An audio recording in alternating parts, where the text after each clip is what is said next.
या बातमीपत्राचे प्रायोजक आहेत टायझर।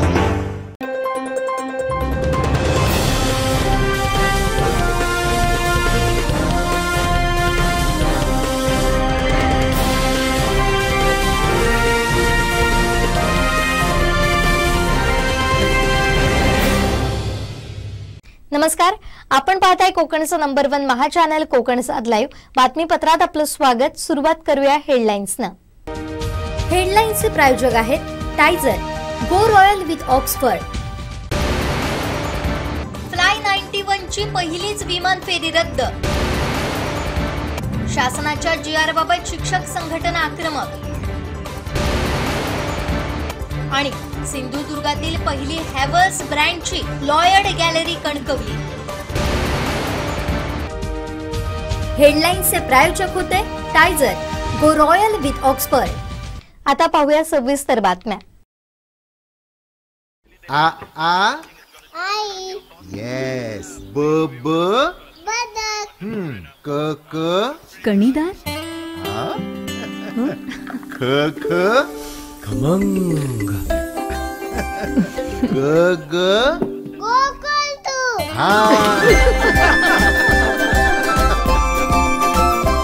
अगदी घरच्यासारखं कणीदार खमंग म्हणजेच गोकुळ तूप। General insurance pensioners association western झोनची सभा कोकणात झाली। या सभेत नेमके काय ठराव घेण्यात आले हे ऐकूया या संघटनेच्या पदाधिकाऱ्यांकडून। जनरल इन्शुरन्स पेन्शनर्स असोसिएशनची 2 दिवसांची मीटिंग कोकणात झाली। महत्त्वाच्या पदाधिकाऱ्यांची मीटिंग होती। त्यांचे या संघटनेचे पदाधिकारी आता माझ्यासोबत आहेत। मी सुरुवातीला जातो काका सामान यांच्याकडे।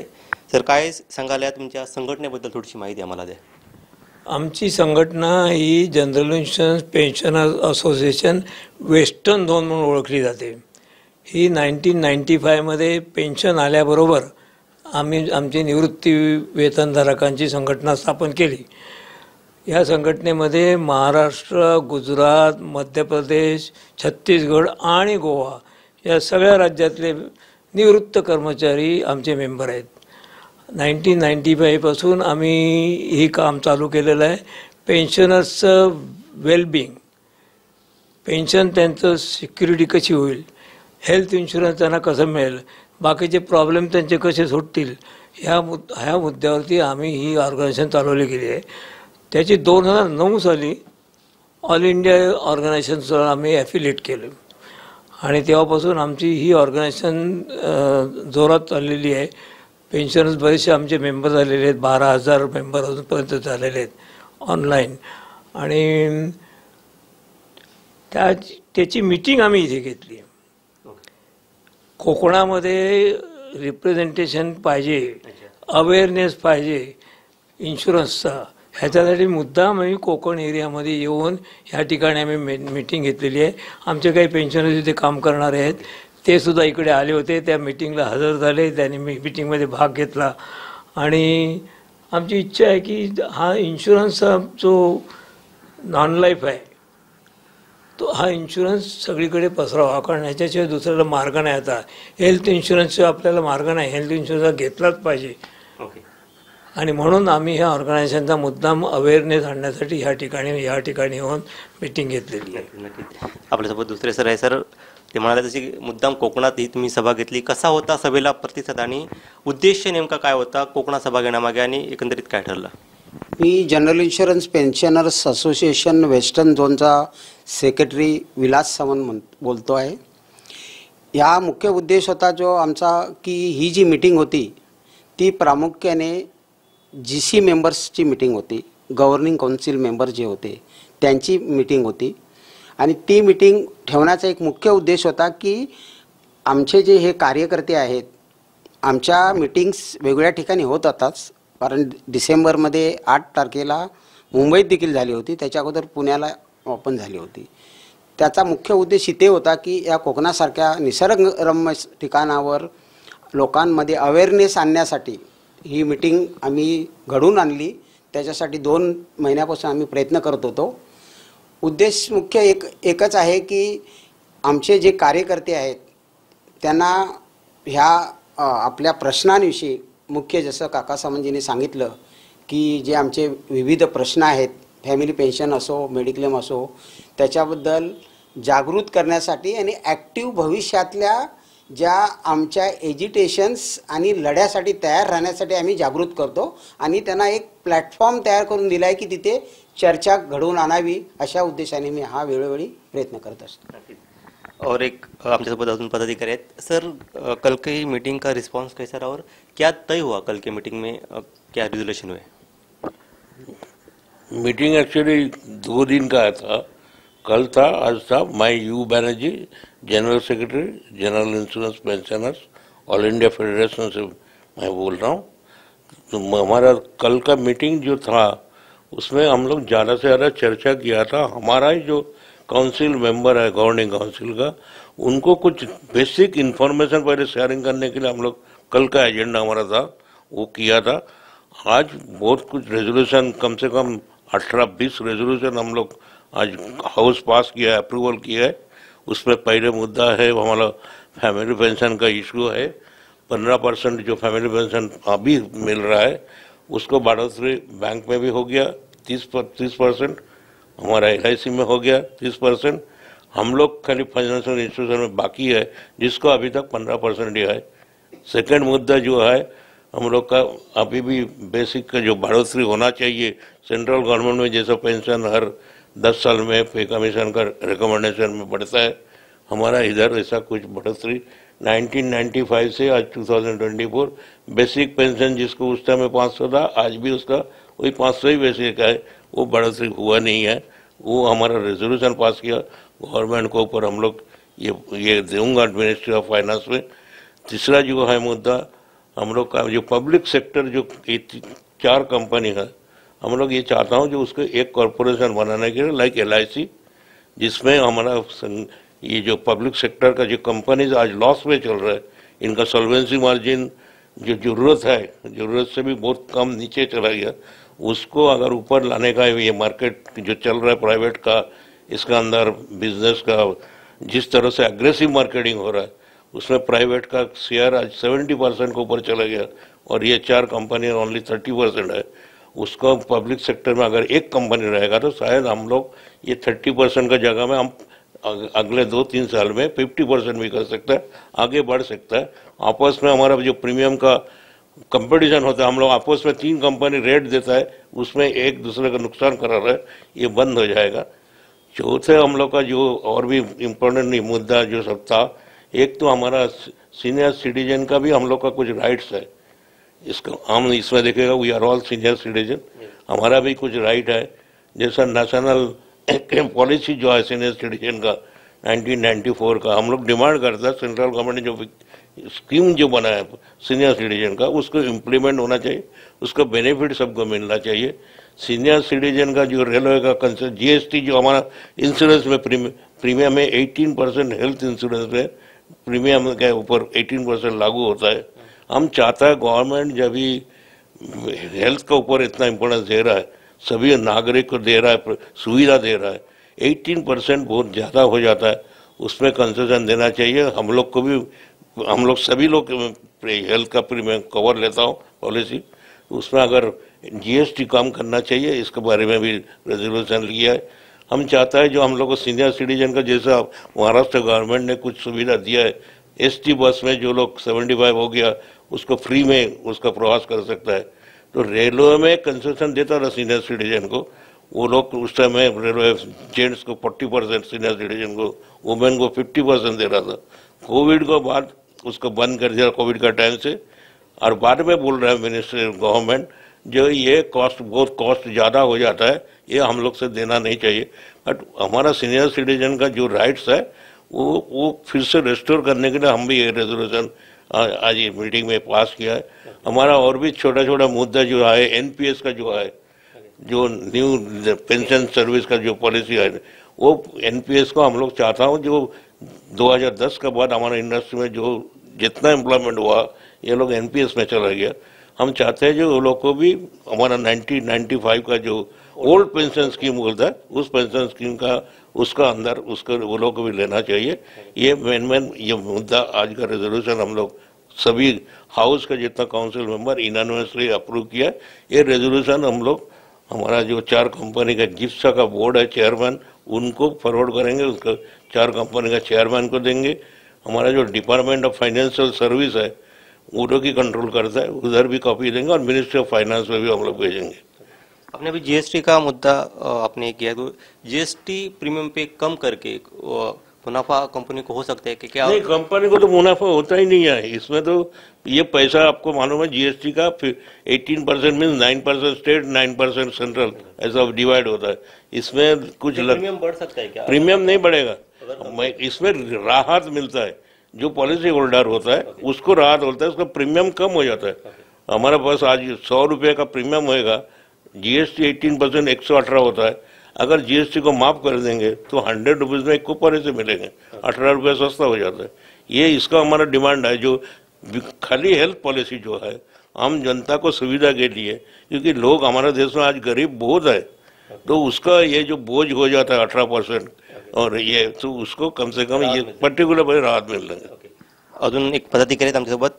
सर, जो डिमांड है बैनर्जी सर ने बताया, क्या एक कॉमन सी डिमांड है, बहुत सालों से संघर्ष चल रहा है, क्या रिस्पांस आता है गवर्नमेंट से आपकी तरफ? सर, मैं श्याम माथुर हूँ और general insurance pensioners association all India federation का मैं डिप्टी जनरल सेक्रेटरी हूँ। डिमांड एक्चुअली में देखा जाए तो हमारी मेन जो डिमांड है वो ये रहती है कि जब 1995 की इन्होंने पेंशन स्कीम इंट्रोड्यूस की थी 96 में, तो हमारी पेंशन स्कीम वही थी जो सेंट्रल गवर्नमेंट एम्प्लॉयज़ की उस समय थी। समय के हिसाब से उनके पे कमीशन के हिसाब से रिकमेंडेशंस जो है उनके आने के बाद में उनकी पेंशन स्कीम जो है वो इम्प्रूव होती रही, लेकिन हमारी पेंशन स्कीम आज भी 1995 की जो है वही है। न तो हमारा पेंशन अपडेशन होता है, न आज की तारीख में जैसे इन्होंने LIC, बैंक्स, RBI सारी जगह फैमिली पेंशन भी 30% कर दिया है, लेकिन हमारे यहाँ पर अभी भी नहीं किया है। हमारी गवर्नमेंट से बहुत डिमांड रहती है और चूँकि मैं दिल्ली जनरली हमारी जो जिप्सा गवर्निंग बॉडी है 4 कंपनी की, वो मिनिस्ट्री में जाता रहता हूँ। वहाँ पर मेन इशू आता है वो यही आता है कि आपके पास प्रॉफिटेबिलिटी नहीं है। प्रॉफिटेबिलिटी के लिए सिर्फ हमारी कॉमर्शियल इंस्टीट्यूशन की तरह हम काम नहीं कर रहे हैं, क्योंकि गवर्नमेंट की वेलफेयर स्कीम्स जितनी भी होती है वो सारी वो हमारे थ्रू जो है, हमारी इंश्योरेंस कंपनी के थ्रू जो है वो उसको इम्प्लीमेंट कराते हैं, और उसमें जो लॉसेज होते हैं उसको हम कॉमर्शियल इंस्टीट्यूशन के हिसाब से हमें रीइंबर्स भी नहीं करते हैं। हमारी एक पॉलिसी, जैसे एग्जांपल के लिए मैं कह रहा हूँ कि एक सिंपल पॉलिसी जो गवर्नमेंट गुजरात स्टेट ने दी थी हेल्थ के लिए, वो हमारी एक सब्सिडी ने उसको अंडरराइट किया था। उस एक पॉलिसी में 2,500 करोड़ का लॉस रहा। तो ये वेलफेयर स्कीम तो गवर्नमेंट की थी, इम्प्लीमेंट हमारे थ्रू कराई, लेकिन कॉमर्शियल डिसीजन नहीं होने के कारण हमें कंपल्शन में वो इंश्योरेंस करना पड़ा। तो हमारी डिमांड ये रहती है कि या तो आप बैंक्स की तरह, अगर ऐसी कोई आप स्कीम अगर इंट्रोड्यूस कर रहे हैं तो बैंक की तरह जो NPS में चला जाता है पैसा, NPA कर देते हैं जिसकी रिकवरी नहीं हो सकती है, तो ऐसी पॉलिसी में जो हमें लॉस होता है उसको भी हमारी बैलेंस शीट से अगर ये हटाते हैं तो हमारी जो परफॉर्मेंस है वो काफ़ी बढ़ सकती है। और सारी चीज़ आकर वो यही कहते हैं कि आपकी प्रॉफिटेबिलिटी नहीं है तो हम आपको ज़्यादा बेनिफिट दे नहीं सकते, जबकि गवर्नमेंट की खुद की स्कीम्स ऐसी हैं जिनकी वजह से हमें लॉस होता है। तो हमारी संघर्ष हमेशा रहा है, और हमें या तो वो हमारे जो लॉसेज होते हैं गवर्नमेंट स्कीम में वो रीइंबर्स करे, या फिर हमें कॉमर्शियल इंस्टीट्यूशन की तरह काम करने दें ताकि हम प्रॉफिट जो है वो जनरेट कर सकते हैं। हमारी डिमांड्स बहुत है, हमारी जो उम्मीदें हैं सरकार से वो बहुत है, लेकिन सरकार, मुझे लगता नहीं है कि ये सरकार के कोई इन पब्लिक सेक्टर कंपनियों को लेके कोई डायरेक्ट उनके दिमाग में कोई पिक्चर है, रोड मैप है। कभी ये पार्लियामेंट में कहते हैं कि हम 3 कंपनियों को मर्ज कर रहे हैं, उसमें काफ़ी पैसा लगाते हैं, लेकिन वो मर्ज करते नहीं है, उसको ड्रॉप कर देते हैं। कभी ये पार्लियामेंट में कहते हैं कि हम किसी एक कंपनी को प्राइवेट करेंगे। तो ये जो हमारी जो कंपनियां चलती है वो गुडविल पे चलती है, और गुडविल अगर मार्केट में एक बार एडवर्स होता है तो हमें उसको रिकवर करने में भी टाइम लगता है। हम लगातार परस्यू करते रहते हैं, और हमें अभी तक कहीं से ना नहीं बोली है, लेकिन हमारी जो डिमांड्स हैं उसमें कभी हमें पॉजिटिव रेस्पॉन्स भी अभी नहीं आया है। उसी में हम संघर्ष कैसे बढ़ाएं, उसी चीज़ को हम हाईलाइट कर रहे हैं। हमारे जो मेंबर्स हैं उन मेंबर्स को हम एजुकेट कर रहे हैं कि जब हमें संघर्ष करना पड़ेगा तो वो भी उसके लिए तैयार रहे। अभी सर मार्केट में प्राइवेट प्लेयर्स बहुत काम कर रहे हैं जनरल इंश्योरेंस में, क्या ये प्राइवेट प्लेयर्स का इफेक्ट सरकारी जो कंपनी है उन पे हो रहा है क्या, और कैसे आप उसको देखते हैं? और आप अभी अपने मुद्दा उठाए कि सरकारी कंपनियों का कुछ प्राइवेटाइजेशन कर रहे हैं, क्या इफेक्ट हो सकते हैं आगे? प्राइवेट कंपनियों के आने के बाद में अगर हम जो IRDA है, गवर्निंग बॉडी है, उसके अगर वर्किंग को हम एनालाइज करें तो आप ये देखेंगे कि बहुत सारे डिसीजन उनके ऐसे हैं जो प्राइवेट प्लेयर को फेवर करते हैं, गवर्नमेंट सेटअप को नहीं करते हैं फेवर। हमने थर्ड पार्टी का एक बहुत बड़ा इशू था कि थर्ड पार्टी का प्रीमियम जो है वो गवर्नमेंट नॉमिनल रखती है, लेकिन उसके लॉसेज जो है वो बहुत ज़्यादा हैं। तो शुरू में जब प्राइवेट कंपनी आई थी तो कंपनी इसको भी किया था इन्होंने कि जितना लॉसेज आ रहे हैं उसको पूल किया जाए, और जितनी भी प्राइवेट कंपनियां हैं, जितनी भी जनरल इंश्योरेंस में कंपनियां हैं, वो सारी उसको अपने प्रीमियम के हिसाब से शेयर करें। कुछ दिन वो चला, उसके बाद में वो भी डिसमेंटल कर दिया इन्होंने, और उसका इफेक्ट ये होता है कि गवर्नमेंट कंपनी, आप देखें प्राइवेट कंपनी में थर्ड पार्टी के लिए आदमी जाने में हिचकता था, लेकिन हम गवर्नमेंट कंपनी होने के कारण हम उसको रिफ्यूज़ भी नहीं कर पाते थे। तो वो एक बहुत बड़ा सेटबैक हमारे लिए रहा है। अभी हेल्थ में भी ये हो रहा है कि 2 साल का, नई पॉलिसी में 2 साल का जो वेटिंग पीरियड होता है वो प्राइवेट कंपनी अपने यहाँ पर वेटिंग पीरियड में पॉलिसी ले लेती है, उसके बाद में कोशिश करती है कि ये पोर्टल उसको पोर्ट करके और जनरल इंश्योरेंस की जो कंपनियां हैं उनको कर दें, ताकि उसके बाद में जब क्लेम आएगा तो वो कंपनियां बियर करें। और एक बैनर्जी सर ने मुद्दा उठाया था कि ओल्ड पेंशन और NPS का, अभी सरकार कह रही है कि ओल्ड पेंशन पे बहुत ज़्यादा कर्मचारियों पे पैसा खर्च हो रहा है और एक काम का पैसा नहीं है, इसकी तरफ आप कैसे देखते हो? एक्चुअली में क्या है कि गवर्नमेंट की जो पेंशन स्कीम है उसकी में और हमारी जो पेंशन स्कीम है उसमें डिफरेंस है। हमारी पेंशन स्कीम जो है वो फंडेड पेंशन स्कीम है, यानी कि एम्प्लॉयज़ का जो PF का पैसा कटता है उसको फंड में क्रिएट करके उसके थ्रू ये पेंशन देते हैं। गवर्नमेंट का ऐसा कोई नहीं है कि उसके लिए ऐसी कोई फंड बना रखा हो, उनके अपने रेवेन्यू अकाउंट में से ये पेंशन देते हैं। जैसे जैसे रिक्रूटमेंट कम होता गया, जैसे जैसे नए लोग आने कम हो गए, 2010 के बाद में लोग जो हैं उनको ये पेंशन का ऑप्शन नहीं दे रहे हैं, तो हमारा पेंशन फंड जो है वो डेफिनेटली कम होता जाएगा, क्योंकि 2010 के बाद में जो लोग रिक्रूट हुए हैं उनका तो पेंशन फंड में कोई पैसा आ नहीं रहा है। और NPS आने के बाद में उन नए रिक्रूटीज को जो है वो काफ़ी दिक्कत है, क्योंकि मार्केट में उनको पैसा लगाना पड़ेगा। मार्केट की स्थिति क्या रहेगी, उनका पेंशन जो हमें मिल रही है वो इस तरीके से गारंटीड पेंशन उनकी भी नहीं रहेगी। तो ये एक NPS जो है सारी, आपने देखा होगा बहुत सारी स्टेट्स ने इसको रोल बैक किया है, तो हमारी भी ये डिमांड है कि हमारे यहाँ पर भी इसको रोल बैक करके और 95 की पेंशन स्कीम सबको देनी चाहिए। सर आपके पास आता हो, और एक मुद्दा एम्प्लॉयमेंट का आता है। जब भी सरकारी कंपनियां को सर बोल रहे हैं कि 2010 से रिक्रूटमेंट कम हो गई, कि एक एम्प्लॉयमेंट जनरेट करने का एक अच्छा तरीका सरकारी कंपनी है, और अभी कैसा गवर्नमेंट कैसा देखते हैं कि आगे रिक्रूटमेंट करेंगे कि नहीं किया, और क्या अभी का हालात पोजीशन क्या है? अभी आपको मालूम है जब गवर्नमेंट सरकार खर्चा बचाने के लिए मैनेजमेंट एक्सपेंसेस काफ़ी, हमारा जो रूल्स एंड रेगुलेशंस में बैठता नहीं था उससे आगे चला गया था। उसको कम करने के लिए DFS, department of financial service, instruction दे रहा था चारों कंपनी को, आप मैनेजमेंट एक्सपेंसेस को कम कराओ। तो उसके लिए मैनेजमेंट एक्सपेंस कम करने के लिए आहिस्ता आहिस्ता, एक तो 2004 में हमारा पास से स्पेशल वॉलंटरी रिटायरमेंट स्कीम करके काफ़ी लोग उस टाइम में कम से कम 20,000 का 15,000 कम से कम SBRS लिया, स्पेशल वॉलंटरी रिटायरमेंट स्कीम, जिसपे 5 साल का एडवांस सैलरी भी दिया था। अभी उसको बाद से आहिस्ते आहिस्ते लोग रिटायर होने को लगा, रिक्रूटमेंट नहीं किया, एक्सेप्टिंग क्लास 1 में ऑफिसर्स का जो कैडर है उसमें कुछ शुरू किया था रिक्रूटमेंट, थोड़ा थोड़ा कंपल्सरी अपॉइंटमेंट भी बंद कर दिया था। 2014 में कुछ कंपल्सरी अपॉइंटमेंट फिर से रिज्यूम किया थोड़ा। आज अभी जब कोविड में कुछ हमारा एम्प्लॉयज़ का को डेथ, कोविड में डेथ हो गए, उनको अभी कंपनी को रियलाइज हो रहा है स्टाफ कम है, कम से कम कंपल्सरी अपॉइंटमेंट में कम वो लोग को जॉब दे सकता है। गवर्नमेंट परमिशन दिया, कुछ क्लास 3 में, क्लास 4 में लोग उधर जॉब मिला है। अभी फिलहाल लेटेस्ट जो इन्फॉर्मेशन हम लोग देख रहा हूँ, चारों कंपनी को परमिशन दिया, स्पेशलाइज्ड ऑफिसर्स जैसा अकाउंटेंट, जैसा कुछ एक्चुअरीज, जैसा टेक्निकल पर्सन, डॉक्टर, ये लोग को रिक्रूटमेंट कर रहा है। कुछ न्यू इंडिया कुछ कर रहा है 400, कुछ यूनाइटेड इंडिया कर रहा है कुछ 300, नेशनल करता है 100, ओरिएंटल इंश्योरेंस भी 100 का दी।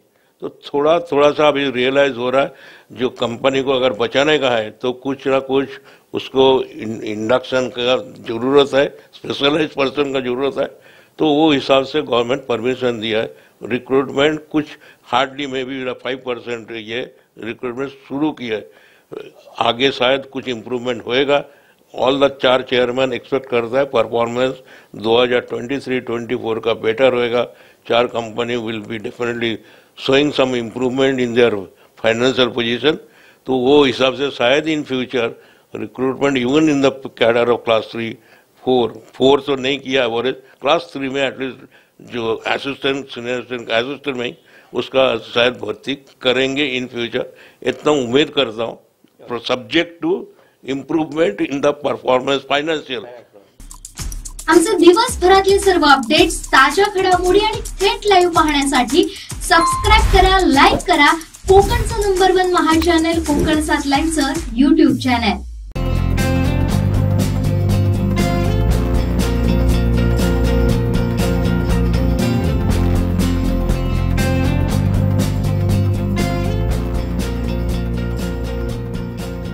अनंत टिप्या रिफ्रेश व्हा।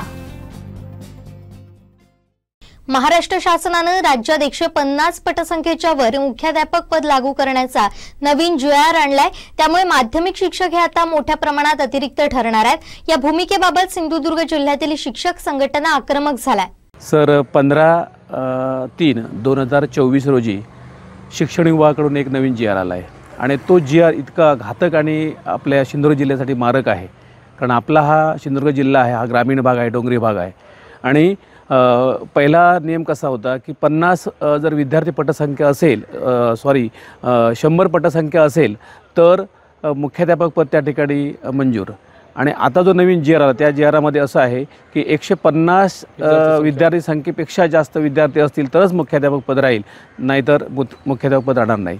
आता यापूर्वी 100 पटसंख्या होती आणि आपला हा जो भाग आहे डोंगरी भाग असून विद्यार्थी संख्या नाही, मग शिक्षक प्रभारी त्या ठिकाणी होते आणि ते प्रभारी म्हणून कायमच प्रभारी, त्यांना कुठलाही मानधन नाही, वेतन नाही, त्या शिक्षकाने राबायचं आणि शेवटी पुन्हा हा नवीन जीआर आला आणि त्यामुळे बरेचसे मुख्याध्यापक हे शिक्षक म्हणून काम करणार आहेत आणि त्यामुळे शिक्षक म्हणून काम केल्यामुळे जे खाली त्यांचा वर्कलोड जो होता तो वर्कलोड वाढला, त्यामुळे शिक्षक भरती होणार नाही। आणि त्याच जीआरमध्ये असं आहे की 20 पटसंख्या जर विद्यार्थी नसेल तर तुम्हाला शिक्षक मिळणार नाही आणि त्यामुळे बरेच शिक्षक अतिरिक्त होतील आणि नवीन या पवित्र पोर्टलनुसार जी शिक्षक भरती होणार होती त्यासाठी ही धोक्याची घंटा असं माझं मत आहे। आणि त्यामुळे सिंधुदुर्ग जिल्ह्यातील अशा शाळा आहेत ज्या शाळांमध्ये नवीन शिक्षक भरणं हे संस्थेला शक्य नाही। आमच्या संस्था आहे गरीब संस्था आहेत आणि त्यामुळे इथल्या विद्यार्थ्यांना शिक्षक जर नाही मिळाले तर शिक्षणाचं फार नुकसान होईल आणि ते वंचित राहतील असं माझं प्रामाणिक मत आहे। आणि एक राज्यस्तरीय आदर्श शिक्षक म्हणून मला शासनाला एक विनंती करावीशी वाटते की आमच्या सिंधुदुर्ग जिल्ह्यामध्ये हा जो विभाग आहे त्या विभागामध्ये डोंगरी भाग आहे आणि या ठिकाणी जी पटसंख्या आहे त्या पटसंख्या लक्षात घेऊन तुम्ही हा जीआर जो आहे तो मागे घ्यावा, जेणेकरून या ठिकाणी मुख्याध्यापक जी शाळेमध्ये एक प्रमुख व्यक्ती आहे ती चांगल्या प्रकारे काम करू शकते आणि 100 जी पटसंख्या होती ती बरोबर आहे, त्यापेक्षाही कमी करता आली तरी हरकत नाही, परंतु मुख्याध्यापक पदे राहिलं पाहिजे, वाचलं पाहिजे, तरच आमचा सिंधुदुर्ग जिल्हा हा शिक्षणाच्या बाबतीत जो उठाव इथे झाला तो कायम टिकून राहील आणि आमच्याकडची ही मुलं, गरिबांची मुलं, सर्वसामान्यांची मुलं, बहुजनांची मुलं ही पुढे शिकतील, नाहीतर या जिल्ह्यामध्ये सगळे विद्यार्थी बहुजनांची मुलं ही मागे राहतील।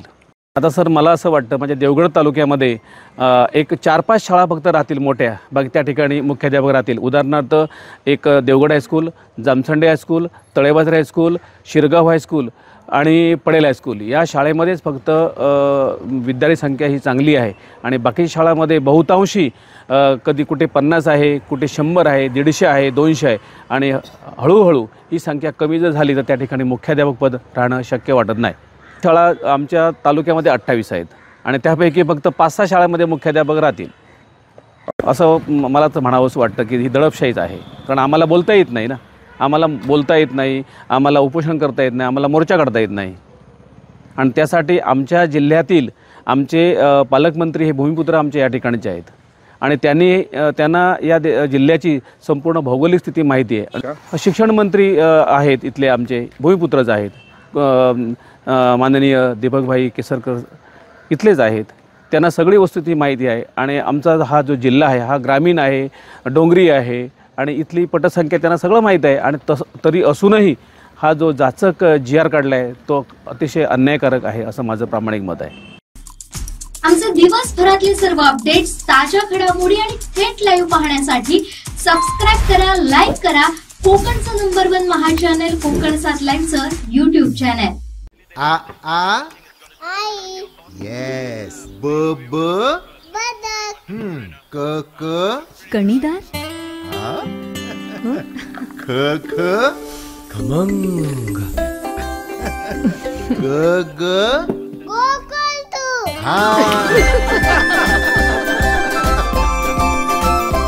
अगदी घरच्यासारखं कणीदार खमंग म्हणजेच गोकुळ तूप।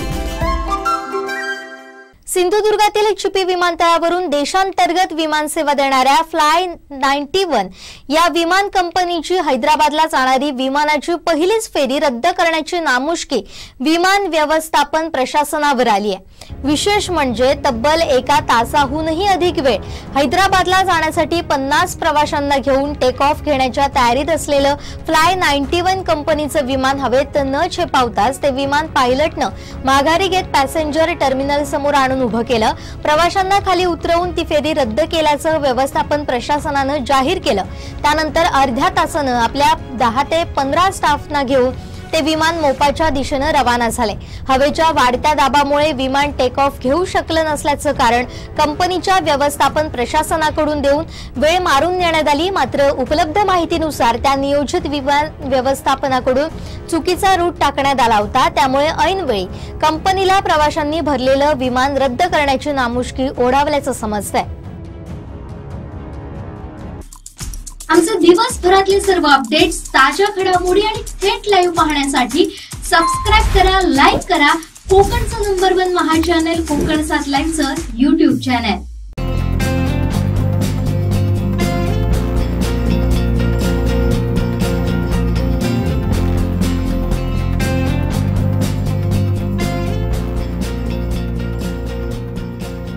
अनंत टिप्या रिफ्रेश व्हा। सिंधुदुर्ग जिल्ह्यातील पहिली हॅव्हल्स ब्रँडची लॉयड गॅलरीचा शुभारंभ कणकवलीत दिमाखात करण्यात आला। या गॅलरीमध्ये अत्याधुनिक पद्धतीची heavy duty AC, wifi, smart AC, 5 star AC, inverter, convertible AC, deep freezer यांच्यासह वेगवेगळ्या दर्जेदार हॅव्हल्स ब्रँडची लॉयड कंपनीची उत्पादनं आता ग्राहकांना कणकवलीत उपलब्ध होणार आहे।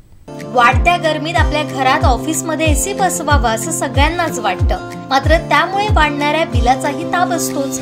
आता तुमची ही इच्छा या उन्हाळ्यात पूर्ण करू शकता, कारण सिंधुदुर्गातील पहिली हॅव्हल्स ब्रँडची लॉयड गॅलरी कणकवलीत सुरू करण्यात आली आहे। याचं उद्घाटन 20 मार्चला वागदे नाईक पेट्रोल पंपासमोर दिमाखात करण्यात आलंय। त्यामुळे आता भविष्यात आपल्या हॅव्हल्स ब्रँडच्या लॉयड कंपनीच्या वस्तू खरेदी करण्यासाठी कोल्हापूर, पुणे, मुंबई यासारख्या ठिकाणी जाण्याची गरज सिंधुदुर्ग वासियांना लागणार नाही।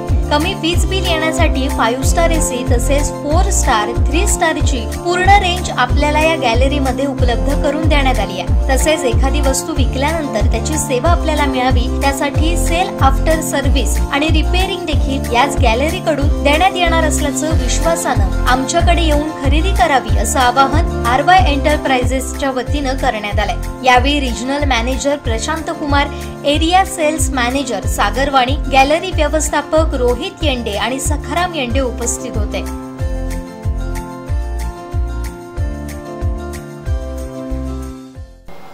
लॉयड ही सिंधुदुर्गातील पहिली गॅलरी आहे आणि ती कणकवलीमध्ये ओपन होते आहे।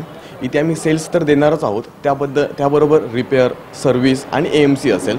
आणि आमचं लोकेशन आहे नाईक पेट्रोल पंपासमोर, मुंबई गोवा हायवे, वागदे। आमच्या इथे AC, deep freeze, washing machine, TV ग्राहकांसाठी व्हेरियस मॉडेल इथे उपलब्ध मिळतील। तिथे 3 स्टार असतील, 5 स्टार असेल, व्हेरियस फ्रीजमध्ये असेल, ACमध्ये असेल, वॉशिंग मशीनमध्ये असेल, आपल्याला इथे व्हरायटी बघायला मिळेल। ते ग्राहकांसाठी चांगलं असेल। जसे पुणे मुंबईला जाण्याची आता गरज लागणार नाही, इथे सगळं इझिली अवेलेबल होईल। यहाँ पे हमारा साउथ महाराष्ट्र में कंपनी का बहुत ज़्यादा फोकस है और कनकवली, सिंधुदुर्ग और ये पूरा जो रत्नागिरी का बेल्ट है उसमें हम लोग कम से कम अभी आने वाले 1 महीने के अंदर हम लोग 5 और इस तरह का एक्सक्लूसिव स्टोर खोलेंगे। ये हमारा सिंधुदुर्ग का पहला स्टोर है जो कि लॉयड के कंप्लीट एसी के रेंज को, जो कि हमारा हेवी ड्यूटी का रेंज है, 5 स्टार का रेंज है और इंटेली सीरीज़ है और स्टाइलस, स्टेलर, ये सारे जो नए मॉडल्स हैं सारे मॉडल्स यहाँ पे अवेलेबल होंगे। और कनकवली के कस्टमर को अब कहीं पे और जाने की ज़रूरत नहीं पड़ेगी, वो यहीं पे उनको पूरा लॉयड का रेंज मिल जाएगा और अच्छे प्राइस पे मिल जाएगा। तो उनके लिए दोनों तरह की सुविधा हो जाएगी कि ये एक ऐसा सेटअप कंपनी ने खोला है जहाँ पे कि सेल्स और सर्विस दोनों कस्टमर को एक ही स्पॉट पे, एक ही जगह पे ये सुविधा मिलेगी, जो कि पहले कणकवली में ये सुविधा कोई भी कंपनी की आज तक नहीं है। गरज ओळखून आम्ही हा व्यवसाय इथे सुरू करण्याचा मानस आमचा आहे। खरं म्हणजे आजची जी ग्लोबल वॉर्मिंग आहे यावर पर्याय म्हणजे जागतिक तापमान जे वाढत आहे आणि या वाढत्या तापमानाचा जो परिणाम होतो त्यावर एक उपाय ह्या आजची ही गरज झालेली आहे आणि ही गरज ओळखून आम्ही या लॉयड कंपनीच्या माध्यमातून त्यांच्या या मार्गदर्शनाखाली आम्ही या ठिकाणी हा शोरूम गॅलरी, लॉयड गॅलरी याचा शुभारंभ आज करतो आहोत। या ठिकाणाहून सेल अँड सर्व्हिस महत्त्वाची आहे। विक्रीनंतर जी ग्राहकांना सर्व्हिस लागते म्हणजे त्याचं मेंटेनन्स असेल, त्याचं रिपेअर्स असेल, त्याचं AMC असेल, ह्या ज्या काही सुविधा आहेत या माध्यमातून, या गॅलरीच्या माध्यमातून आम्ही देण्याचा या ग्राहकांना निश्चित प्रयत्न करू। आणि लॉयड कंपनीचं जे या अखंड देशामध्ये नाव आहे, आउट ऑफ इंडिया या कंपनीचं नाव आहे आणि ते नाव आम्ही चांगलं राखण्याचं, त्यांची जे एकूण त्यांची जी कंपनीचे जे नाव आहे ते आम्ही राखण्याचं अगदी निश्चित आमच्या या माध्यमातून RY एंटरप्राइजेसच्या माध्यमातून आम्ही प्रयत्न करू। धन्यवाद। नमस्ते कणकवलीकर, आता सध्या मी तुम्हाला सांगायला मला खूप आनंद होत आहे की आपण सिंधुदुर्ग जिल्ह्यामध्ये हॅवल्स कंपनीची ही पहिली लॉयड गॅलरीची सुरुवात केलेली आहे आणि सिमिलरली जर मी सांगायला मला आनंद होतो की ह्या शॉपिंगमध्ये आपल्याला सेल्स अँड सर्व्हिस ह्या दोन्ही पण गोष्टी अवेलेबल आहेत। जसं की तुम्ही ह्या दुकान परचेस करताय, इथून परचेस करताय तर तुम्हाला ह्याच स्टोअरमधून तुम्हाला सर्व्हिस मिळणार आहे। त्यामुळे तुम्हाला ह्या रेंजमध्ये जर तुम्ही बघायला मिळालं तर की इथे हेवी ड्युटी AC, त्यानंतर 5 star AC, 3 star AC, 4 star AC ह्यामधल्या पूर्ण रेंज बघायला मिळतील। प्लस इनबिल्ट एअर प्युरिफायरचे AC जे तुम्ही ह्याच्या आधी कधी बघितले नसतील ते मॉडेलसुद्धा तुम्हाला इथं बघायला मिळतील। त्यानंतर कॅसेट AC, टॉवर AC ही सगळी रेंज आहे, ही तुम्हाला इथे बघायला मिळेल। लॉयडची पहिलीच ब्रँच या ठिकाणी कणकवलीमध्ये खोलण्यात आलेली आहे आणि त्याचे जे मालक आहेत ते आमचे खास दोस्त म्हटले, दोस्तांचा मुलगा हेंडे सरांचा, आणि मेहनती आहे। रिपेअरिंग आणि हे दोन्हीमध्ये त्यांना चांगली माहिती आहे आणि लोकांची चांगली सेवा देतील एवढा निश्चित विश्वास आहे आणि त्याप्रमाणे त्यांचा धंदा वृद्धिंगत हो अशी सदिच्छा देतो। ॲक्च्युली हा रोहित हा माझा विद्यार्थी आहे आणि VGTIमध्ये त्यांनी हे सगळं पूर्ण केलं, मेकॅनिकल इंजिनिअरिंग। VGTI ही एक रेप्युटेड इन्स्टिट्यूट आहे आणि त्यांनी आपल्या कणकवलीसारख्या भागात येऊन हे सगळं ओपनिंग करत आहे। विशेषतः AC, फ्रीज ह्यांना जी सर्व्हिस नव्हती, ती मिळत नव्हती, ती सर्व्हिस तो आता देणार आहे आणि लॉयडचं सगळं हे संपूर्ण एजन्सी ते पुण्याहून जे आलेत, मग साहेब ओळख झाली, सगळ्या प्रकारची सर्व्हिस त्यांना इथून मिळणार आहे। हे कौतुकास्पद आहे। आणि आम्ही त्याला यशवंत ट्रेनिंग इन्स्टिट्यूटला पण आपण जॉईन करून घेतो आम्ही, त्यांची ही मुलं पण त्यांना सर्व्हिसला पुढे उपलब्ध करून देणार आहोत आम्ही आमच्या इन्स्टिट्यूटतर्फे।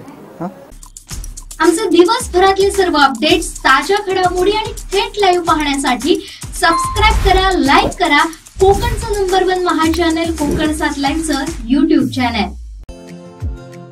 Shri Tuljabhavani complex 1 BHK 2 BHK and shop, project by Shri Tuljabhavani developers, Gavandiwada opposite Asha park, near Bharadnaka, Malvan, Sindhudurg.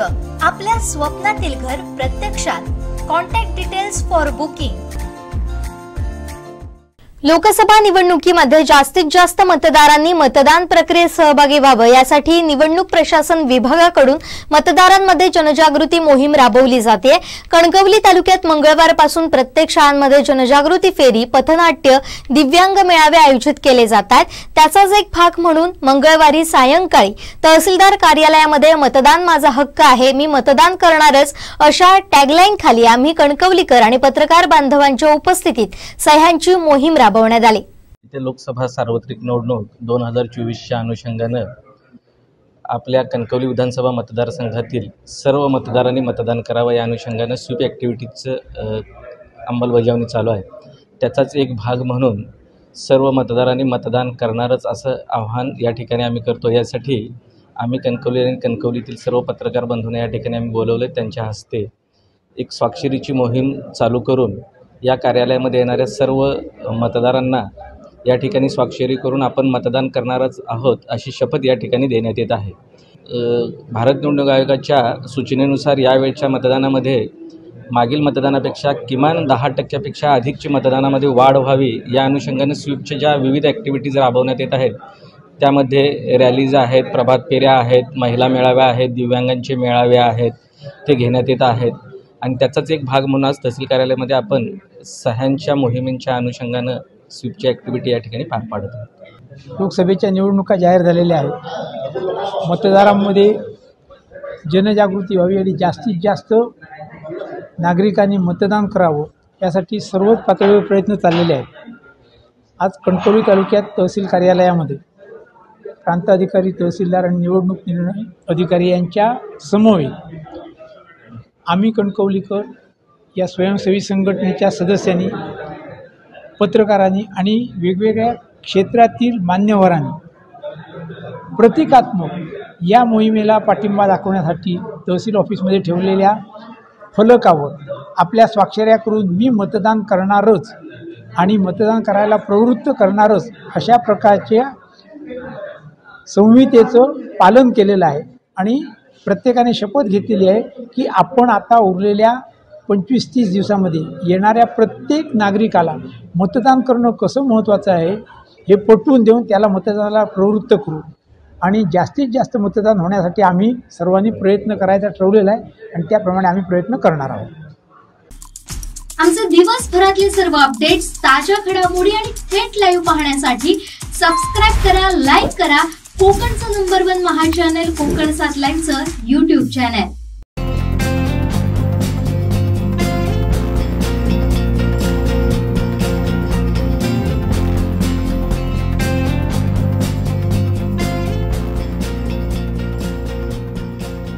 Anant टिप्या refresh व्हा।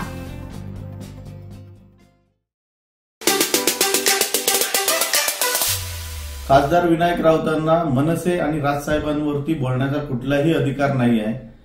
खरं तर विनायक राऊतांनी गेल्या 10 वर्षात मतदारसंघात काय दिवे लावलेत त्याच्यावरती त्यांनी आता लक्ष देण्याची गरज आहे। लोक तुमची 6 महिन्यापासूनच वाट बघतायत की तुम्ही एकदा निवडणुकीला कधी राहता आणि तुम्हाला कधी घरी बसवतो। तुम्ही मतदारसंघात 10 वर्षात किती प्रश्न मांडले लोकसभेत मतदारसंघातले त्याचा लेखाजोखा तुम्ही लोकांना द्या। सावंतवाडी टर्मिनल्सचा प्रश्न तुम्हाला सोडवता आला का त्याचा लेखाजोखा द्या। गेली 12 ते 13 वर्ष आमचा हायवे रखडला होता, तुम्ही हे सगळे प्रश्नांची उत्तरं जनतेला द्या। तीच जनता आज तुम्हाला ह्या प्रश्नांना ची उत्तरं तुमच्याकडे मागणार आहे।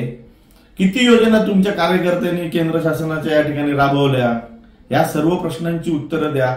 नेहमी तुम्ही फक्त या ठिकाणी टेलिफोन टॉवरचं उद्घाटन केलं, त्या ठिकाणी टेलिफोन टॉवरची मागणी केली, याच्या पलीकडे तुम्ही काय काम केलं जिल्ह्यामध्ये आमच्या त्याची उत्तरं आज जनतेला द्या। मनसेवर टीका करण्याच्या भानगडीत तुम्ही पडू नका आणि त्याचा कोणताही अधिकार तुम्हाला नाही आहे। जनता तुमची वाटच बघते आणि जनतेने 6 महिन्यापूर्वीच निर्णय घेऊन ठेवलाय की यावेळी विनायक राऊतांना घरी बसवायचं आहे। आमचे दिवसभरातले सर्व अपडेट्स, ताज्या घडामोडी आणि थेट लाईव्ह पाहण्यासाठी सबस्क्राइब करा, लाईक करा कोकणचं नंबर 1 महा चॅनल कोकण 7 लाईनचं YouTube चॅनल। शेवटी ठळक घडामोडी पुन्हा एकदा। हेडलाईन्सचे प्रायोजक आहेत टायझर, go royal with Oxford. Fly 91 ची पहिलीच विमान फेरी रद्द। शासनाच्या GR बाबत शिक्षक संघटना आक्रमक. आणि सिंधुदुर्गातील पहिली हॅव्हल्स ब्रँडची लॉयड गॅलरी कणकवली. हेडलाईन्सचे प्रायोजक होते टायझर, गो रॉयल विथ ऑक्सफर्ड. बातमीपत्रात वेळ झाली इथेच थांबण्याची. पाहत रहा कोकणचं नंबर 1 महा चॅनल कोकण साध लाईव्ह. धन्यवाद.